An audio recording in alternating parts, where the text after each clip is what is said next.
There is a moment most people know well, even if they have never put it into words.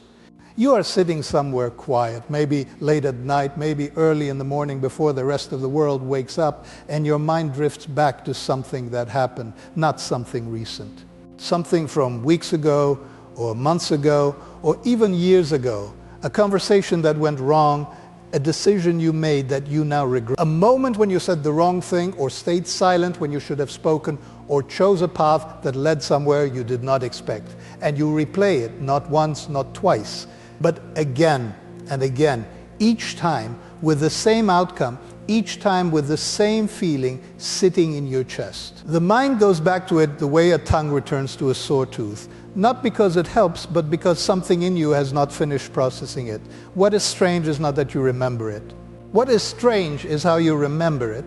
The memory does not feel uncertain. It does not feel like a partial record assembled from fragments. It feels vivid. It feels true.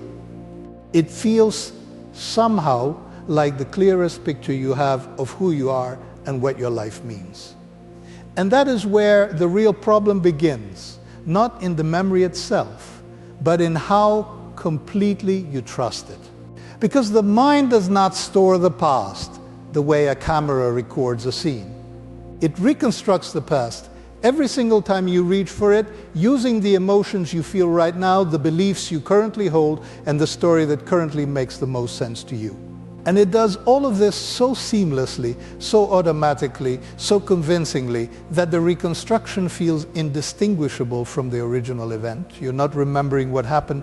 You are experiencing what your mind has decided happened. And the difference between those two things is larger and more consequential than most people ever realize. This is the territory we are going to explore today. Not memory as a simple storage system. Memory as an active emotional meaning-making process, one that shapes how you see yourself, how you judge your past decisions, how you feel about other people, and how you make choices about your future. Understanding this mechanism will not make your memories perfect, but it may give you the one thing that matters most, a moment of pause between what you remember and what you conclude from it. The field of cognitive psychology has spent decades examining how human memory actually works, and the findings are consistently not because they reveal that people are careless or unintelligent, but because they reveal that memory is not designed to be a perfect archive. It is designed to be useful. It is built for speed, for pattern recognition, for emotional relevance, and for narrative coherence. And those design features, which help you move through life efficiently, also introduce predictable and systematic distortions into every memory you have ever formed. Think about that for a moment. Every memory, not just the traumatic ones, not just the distant ones, every memory you access is a reconstruction, not a replay. The question is not whether your memories are distorted. The question is how, and in which direction, and with what consequences for the decisions you are making right now. Most people believe that their clearest, most vivid, most emotionally intense memories are their most accurate ones. They believe that the events that affected them most deeply were recorded most faithfully. This feels logical, it feels intuitive, and it is in important ways wrong. Emotional intensity does not guarantee accuracy. It guarantees vividness, and vividness is not the same thing as truth. A memory can feel absolutely certain and be significantly incomplete. It can feel like a clear photograph and actually be a painting assembled from fragments, filled in with assumptions, colored by the emotional state you were in at the time, and then altered slightly, almost imperceptibly, every time you have revisited it since. This is not a flaw in a few unusual people. This is how human memory works in everyone. The architecture of memory is reconstructive, not reproductive. And once you understand what that means in practice, you will start to see its fingerprints everywhere in your life. Here's what actually happens when you form a memory. When an experience occurs, your brain does not record it in full detail and store it in a single location. Instead, different aspects of the experience are encoded in different regions of the brain, the sensory details here, the emotional tone there, the sequence of events somewhere else, the meaning you assign to it in another place entirely. The memory is distributed, fragmented, and partial from the very beginning. When you later retrieve that memory, your brain does not play back a recording. It reassembles the fragments, fills in the gaps with plausible information, and integrates everything into a coherent narrative. The narrative feels continuous and complete, even when the underlying fragments are incomplete, and even when some of the fill-in material is inaccurate. And here's the part that most people find genuinely unsettling. The act of remembering changes the memory. Every time you retrieve a memory, you make it slightly vulnerable to alteration. The emotional state you are in when you remember something can shift the emotional tone of the memory itself. The new information you have acquired since the event can quietly rewrite details of what you believe happened. The story you've been telling about an event to yourself, to other people, gradually becomes the memory, replacing the original experience with the narrative version. This means that a memory you have revisited many times is not necessarily your clearest memory, it may be your most edited one. Consider what this looks like in an ordinary relationship. Two people have a difficult conversation. Both of them leave feeling certain about what was said, what was meant, and who was responsible for the tension. 2 weeks later, they discuss it again. Each person remembers the conversation differently, not in minor peripheral ways, but in substantive ways. One person remembers saying something clearly. The other person has no memory of that. One person remembers a tone of voice that felt dismissive. The other person genuinely does not recall speaking that way. Neither person is lying. Neither person is deliberately distorting the past. Both people are doing exactly what human memory does, reconstructing an event through the filter of their own emotional experience, their own prior expectations, and their own need to make sense of what happened. And both people are completely convinced that their version is the accurate one. This is where memory stops being an abstract psychological concept and becomes a source of real conflict, real pain, and real misunderstanding in everyday life. The arguments that never seem to get resolved, the relationships where each person feels fundamentally misunderstood, the family dynamics where different members have irreconcilable versions of the same childhood, the friendships that fracture over what someone did or did not say at a particular moment. In many of these situations, the disagreement is not about values or intent. It is about two different reconstructions of the same event, each one feeling equally real and equally certain to the person holding it. The problem is not that people have different memories. The problem is that they trust those memories as objective records and then argue from that trust as though they are arguing from facts. There is another layer to this that makes it even more consequential. The mind does not reconstruct memories neutrally. It reconstructs them in ways that are consistent with your current self-image, your current emotional state, and your current understanding of the people and situations involved. If you currently feel hurt by someone, you are more likely to remember past interactions with that person through the lens of that hurt. Details that seemed neutral at the time may now feel like early warning signs. Moments you did not think much about may now seem significant. The memory is being quietly reinterpreted to support the emotional conclusion you have already reached. And because the reinterpretation feels like remembering, it feels like evidence, it feels like proof. This is one of the most important intersections between memory and another well-documented pattern in human thinking, confirmation bias.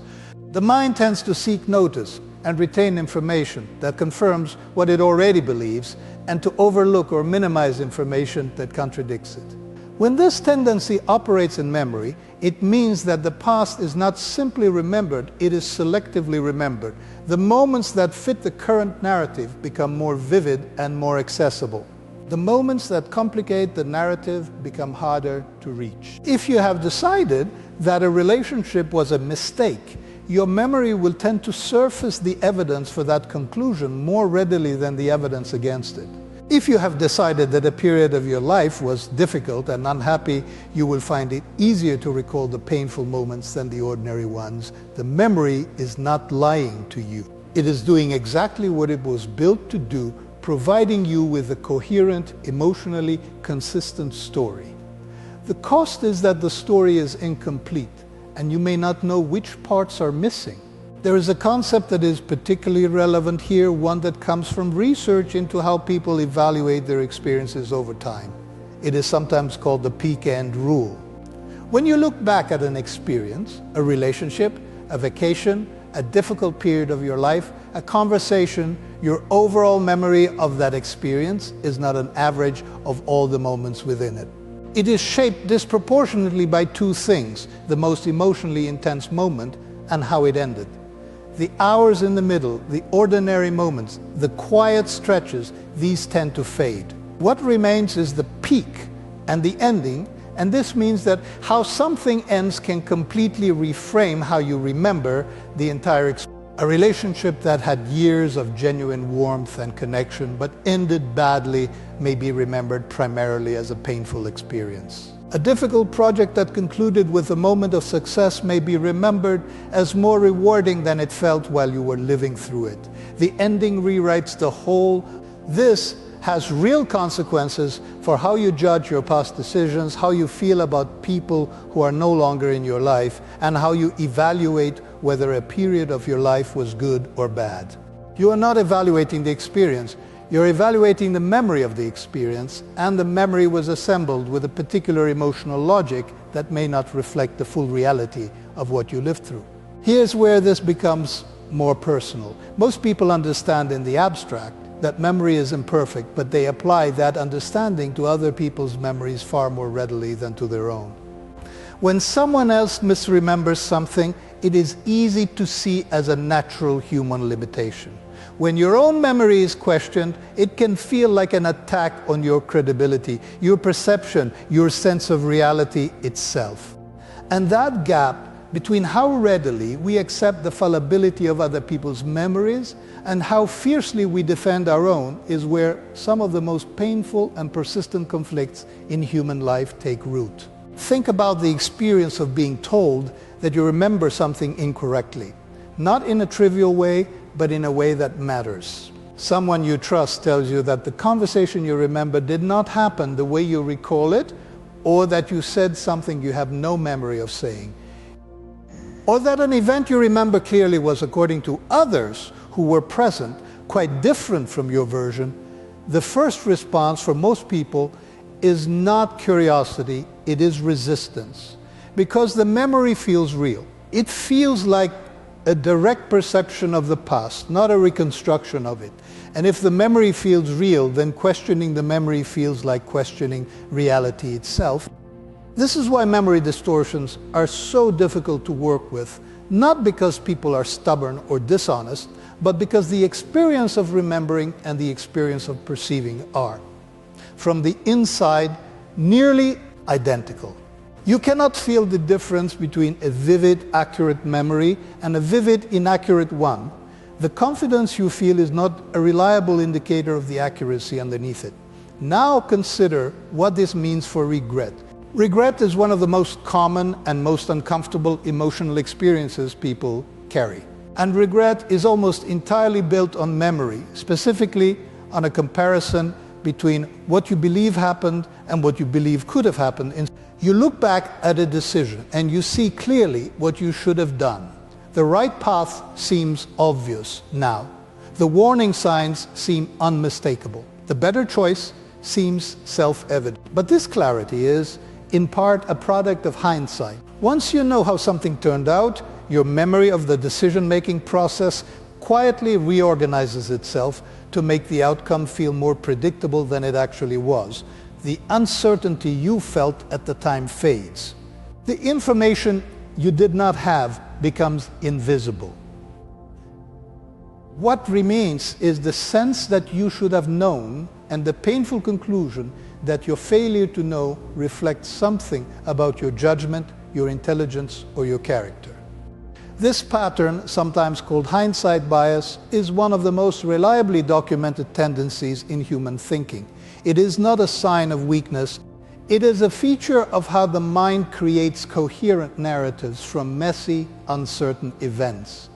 But when it operates unchecked in the context of regret, it can make past decisions look far worse than they actually were, given the information available at the time. It can generate a level of self-criticism that is not proportional to the actual error. And it can make the past feel like a series of failures that a smarter, more perceptive version of you would have avoided. The uncomfortable truth is that many of the decisions you now regret were not obviously wrong when you made them. They were reasonable responses to incomplete information, emotional pressure, and the genuine uncertainty of not knowing how things would unfold. The mind that made those decisions was doing its best with what it had. The mind that now judges those decisions has information it did not have at the time, and it is using that information to rewrite the past into something that looks like it should have been obvious. Understanding this does not erase regret, but it can change the quality of it. It can shift regret from a verdict about who you are to an observation about what you know now that you did not know then. And that shift matters because one version of regret is paralyzing and the other is instructive. There is also a deeper psychological cost to untreated memory distortion that rarely gets discussed directly. When you repeatedly access a distorted memory, particularly one with a strong negative emotional charge, you are not just remembering an event. You are reinforcing a story about yourself, about other people, and about what life is like. Each retrieval strengthens the neural pathways associated with that version of the event. The story becomes more entrenched, the emotional response becomes more automatic, and gradually a single difficult experience can become a lens through which you interpret everything that follows. Someone who had a relationship end in betrayal may find that their memory of that betrayal becomes a kind of template, a pattern their mind applies automatically and often unconsciously to new relationships. The emotional memory does not stay in the past. It travels forward, quietly shaping expectations, reactions, and decisions in the present. The new person in front of you is being partially judged through the residue of someone else's behavior, remembered through a lens that may have been sharpened by every subsequent retrieval. This is not a character flaw. It is the mind doing what it was built to do, learn from the past, and apply those lessons to protect you in the future. The problem is that the lessons drawn from distorted memories may not be accurate. And the protection they offer may come at the cost of openness, trust, and the ability to see new situations clearly. So what do you actually do with this understanding? How do you work with memory more thoughtfully, without becoming so skeptical of your own mind that you cannot function or trust anything you recall? The first and most important step is simply to introduce a small but meaningful distinction into how you relate to your memories. Instead of treating a memory as a record of what happened, try treating it as your mind's current version of what happened, not a lie, not an invention, but a version, one that was assembled under particular emotional conditions at a particular moment in time with particular information available, and that has likely been edited in small ways every time you have revisited it since. This distinction does not require you to distrust everything you remember. It requires you to hold your memories with slightly more flexibility, particularly when they are being used to support important conclusions about yourself, about other people, or about the meaning of your past. The second tool is to notice the emotional state you are in when you access a memory. If you're feeling hurt, angry, ashamed, or afraid, your memory is being accessed through that emotional filter. The details that surface most easily will tend to be the ones that are consistent with how you currently feel. This does not mean those details are false, but it means the picture is likely incomplete. Before drawing a strong conclusion from a memory accessed in a heightened emotional state, it can be worth asking, what else was true about that time that I'm not currently thinking about? The third practice is particularly useful in conflict. When you are in a disagreement with someone about what happened, what was said, what was meant, who did what, try to genuinely entertain the possibility that both versions are partially true and partially incomplete. Not as a diplomatic gesture, not as a way of avoiding the conflict, but as a realistic acknowledgement that two people can experience the same event through different emotional lenses and encode genuinely different memories of it. The goal is not to determine whose memory is correct. The goal is to understand what each person actually experienced and to work from that understanding rather than from competing truth claims. This is harder than it sounds because the feeling of certainty that comes with a vivid memory can make it genuinely difficult to remain open. But the willingness to say, even internally, that your memory might be incomplete, not wrong, not fabricated, but incomplete, is one of the most honest and generous things you can offer in a difficult conversation. The fourth tool addresses regret specifically. When you find yourself looking back at a past decision with the painful clarity of hindsight, it can help to deliberately reconstruct the information you actually had at the time, not the information you have now. Not the knowledge of how things turned out. The information that was actually available to you in that moment, before the outcome was known. Ask yourself, given what I knew then, given the emotional context I was in, given the options that seemed available to me, was my decision actually as unreasonable as it now appears? In many cases, the honest answer is no. The decision made sense given what you knew.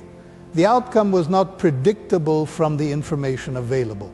And the clarity you now feel is a product of knowing the ending, not a reflection of what was actually visible at the time. This practice will not eliminate regret, but it can make regret more proportional, more honest, and less punishing. And a more proportional regret is one you can actually learn from, rather than one that simply keeps you anchored to a version of the past that was never fully real. The fifth, and perhaps most quietly powerful practice, is to be deliberate about the stories you tell about your past. Not to revise them dishonestly, not to pretend that painful things did not happen or did not matter. But to notice when the story you are telling has become fixed, when it has stopped being a memory and started being a conclusion, when it has moved from describing what happened to defining who you are. The past is real. The experiences were real, the pain was real, but the story you have built around them is a construction, and constructions can be examined, they can be questioned, they can be held more loosely, and sometimes holding a story more loosely is what allows you to move through it rather than remaining inside it. There's something worth sitting with at the end of all of this. The mind's tendency to reconstruct the past rather than replay, it is not a design flaw, it is in many ways a remarkable feature. It allows you to integrate new understanding into old experiences. It allows you to find meaning in things that initially seem meaningless. It allows you to revise your interpretation of events as you grow and change. The same mechanism that can distort memory can also allow memory to deepen over time. The goal is not to stop trusting your memories. The goal is to stop treating them as closed files. To recognize that what you remember is always, to some degree, a living document, one that reflects not only what happened, but who you were when it happened and who you have become since. The person who sat with that memory late at night, replaying a conversation, reliving a decision, feeling the weight of something they cannot quite resolve, that person is not broken. They are doing something deeply human. The mind returns to unfinished things. It searches for coherence, for meaning, for a story that makes sense of the pain. The question is not whether to remember. The question is whether you can remember with a little more gentleness, a little more curiosity, and a little more awareness that the version of the past you're currently holding is not the only version that was ever true. Better thinking does not mean trusting your memory less. It means understanding what memory actually is, not a photograph, but a portrait painted and repainted over time by a mind that is always trying to make sense of a world that rarely offers perfect clarity. And in that understanding, there is something that looks a great deal like freedom. If this gave you a clearer way of seeing your own mind, subscribe for more videos on psychology, judgment, and the hidden patterns behind how we think, remember, and decide.